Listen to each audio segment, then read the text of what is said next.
Okay, guys. This is the third time I've tried to record this. And I hope that this I hope this time works. Okay. I've had some technical difficulties this morning. I was going to shoot all of this, the stuff that I want to show you from overhead. So the writing would be in the correct direction. You'd be able to see what's going on. But apparently, when I went to put my phone in the holster that holds it, instead of attaching it where I normally do, where there's no buttons, I attached it where there's buttons. And whatever I did, when it clamped, it held down all the buttons on the side, and it did this to my phone. And it's been like that for quite some time. So I had a friend text my husband to let him know we have to go to Spectrum. So then the second time I tried to film this, I hadn't hit the start recording button. And I was about a third of the way through.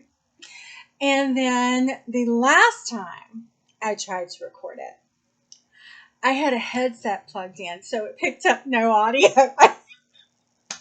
I can't make this up. I am so sorry, you guys. I promise as I start doing this, I'll get better. But hopefully I brightened your day and made you laugh. So at least I'm always good for a laugh. I don't have a lot of room to film in here, so I'm going to have to kind of turn and shift to pull things into view for you so you can see what I'm doing. What you guys had asked for last week when we were doing our writing together is you wanted to know how I used my notebook, just like this, my StoryBoard notebook. You guys have seen me use it and seen me post pictures on Sarah's channel, Heart Breathings, which if you're not subscribed to, go do that because she's awesome. And I was like, okay, I'll walk you through the process of what I do. All right. Now this one's going to be a little bit different because it's a brand new story that I'm writing. So all of this you're going to see kind of in its infancy. So maybe that's a good thing. Everything I do, all the dialogue, all the story ideas, I house in a system that I'm sure you all know of called OneNote. I color code it by project, so by book idea. And then I have different notebooks within that notebook and different pages within those notebooks that house dialogues, story ideas, scene ideas, twists and turns, all that kind of good stuff. Okay. So once I get that done and I'm like, okay, I am ready to start writing this book, which is what happened a few days ago. Even though I'm at the tail end of editing the ledger and getting it published, I'm ready to start writing again and creating again. And I have a new book that I'm going to start working on called The Prophet. And I've started writing it. So what I start with, I pull out just a blank card and I put my chapter, my act, and my block. Now, my block number, if you don't know what I'm talking about when I talk about a 9-block, 3-act scene divided by 27 different blocks, I can do a video on that and explain it to you. There are a lot of videos already out there about that, probably with people much more eloquent than me that can explain it to you. But again, if you want the abridged version, how I've learned to use it, just comment down below. I'll be happy to go over it in another video. So on this little ruby jewel, what I do is I put exactly where I am, the act, the block. And these are every scene in the chapter that I need to make sure I cover. So I have everything in here. The reason this is on there is I color code my OneNote, and this particular notebook happens to be green. So I just put a green sticky on it. So it helps me when I'm going back and forth. Then I move into the notebook that I showed you guys about, that we're talking about, everybody seems to love. When you open the book, it looks like this. And my note page is kind of where I always start. I always get all my notes down because this is a new book, brand new. Of course, I have all the characters listed and just some information. I also use sticky notes and I color code by my characters. I'll show you that in a minute. But in this area down here, on every page, every time I start a new chapter, whatever POV the character is in, because I write in multiple POVs. So whatever POV I'm in, I make sure that I write down where they are in their character arc. So I'm making sure that I'm moving them along the way and that I'm not leaving them stagnant, that there's actually movement in their character arc. And so it's not just, oh, they're this and then boom, great, yay, they're over here 20 chapters later. So you want that gradual growth and change. Then this is how I do the other side of the page.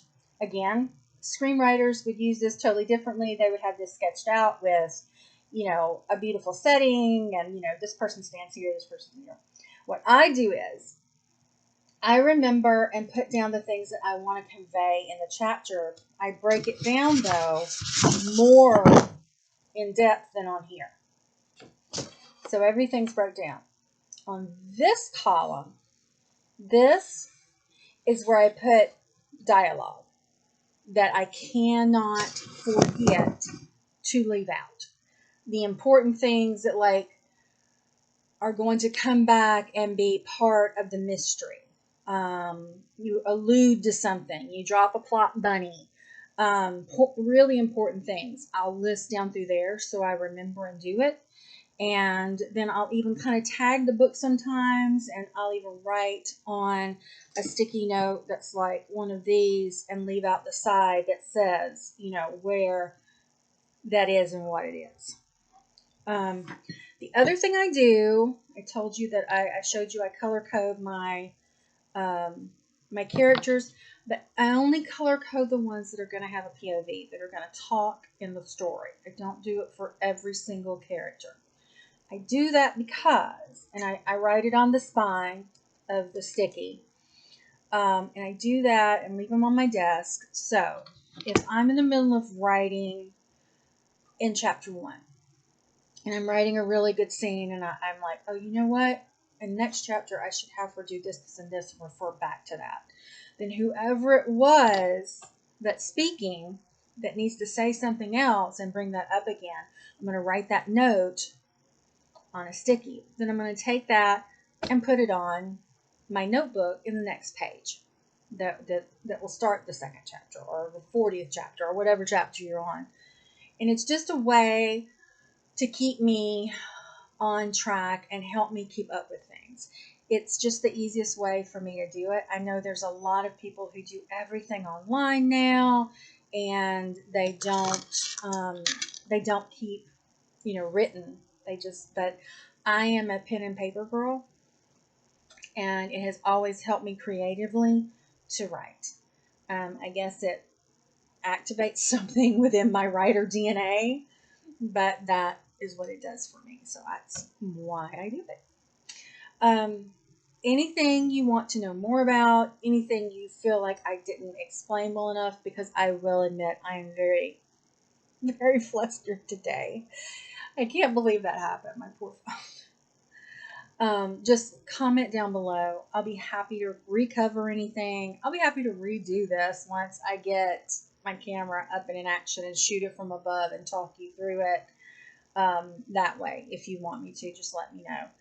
And just bear with me while I'm getting the channel started, and forgive me and give me a little grace. And I appreciate it greatly. And thank you for taking time to stop by and watch this video. It means a lot to me that you're giving me your support, because you all know I may not be everybody's cup of tea, but I am a particular group's double shot of whiskey.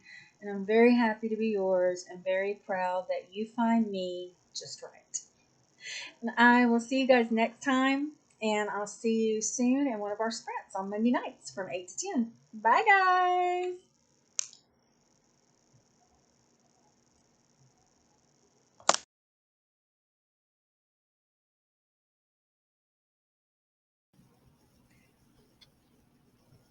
Hey, guys! Like and subscribe.